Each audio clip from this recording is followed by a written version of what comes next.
but I see a lot of these young guys and they gravitate towards younger guys for advice.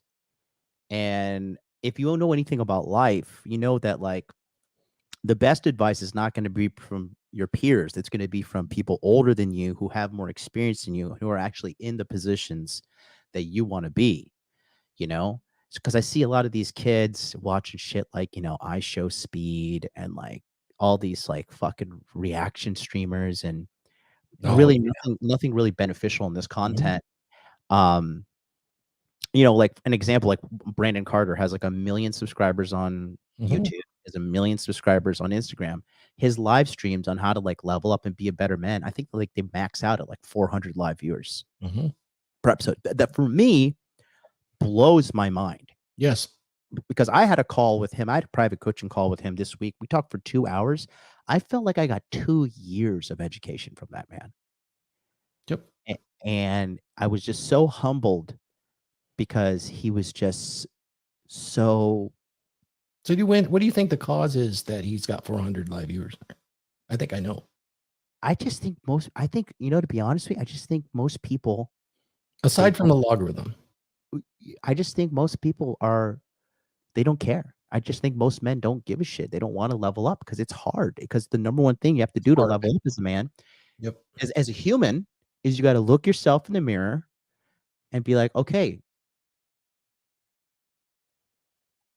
I, I'm not good enough to get what I want, given my skill set at the moment right now. Like what I'm doing is not enough. Like I don't have the life that I want because I don't have the information that I need to get what I want. And a lot of people too don't realize that it takes time. A lot of people don't want to put the time in.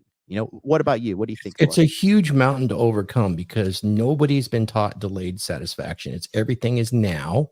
You can have everything you want now. We teach our girls that too. You can have it all and eat your cake too. And you can have it, by the way, right now. And we've taught young men this too. And we reinforce it with this Imperial probe droid that sits on our hip called a smartphone, and it gives you a dopamine hit. That's a strong, powerful drug. It's Mhm. instantaneous. That takes no effort, really.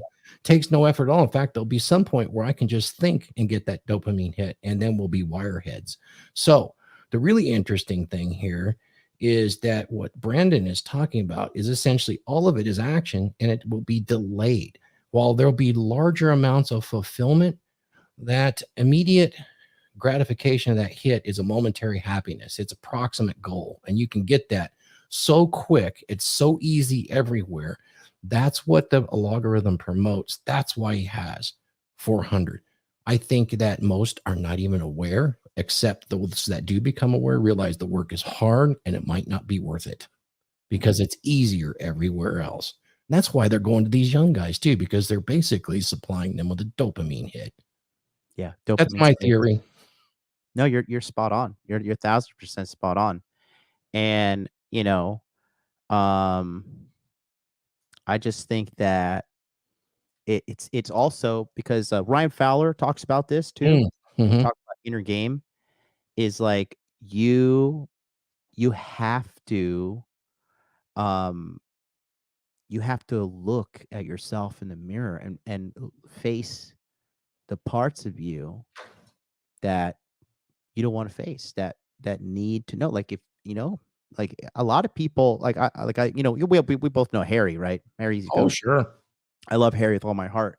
Mhm. And he's a great friend. And like at one point when we were, you know, in the initial areas of our coaching, I was like, Harry, you fucking fat, bro. You are a fat motherfucker. You are fat. You are fat and short. Like you're shorter than me, and you're way more. And he said he went home, and you know, I said it in like a kind of mean way. I was like, Harry, you didn't take the red pill. You took the pig pill. I told him like you're fucking fat. Yeah, Harry, from that moment, had a honest moment with himself. He lost 60 pounds. he sure did. His income went through the roof, and now he has a beautiful feminine smoke show of a woman who I've met personally, who's so feminine. We both stayed in the same Airbnb building in Miami.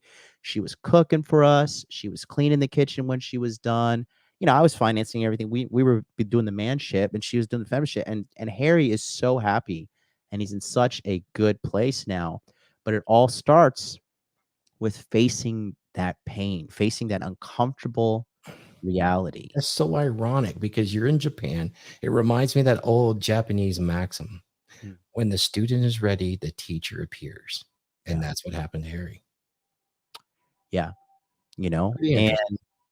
that's just a lot of things that I think it's just painful. And then we could go into the whole thing, the single mother epidemic. You Mm, know, single mothers literally raise whores and criminals. mhm.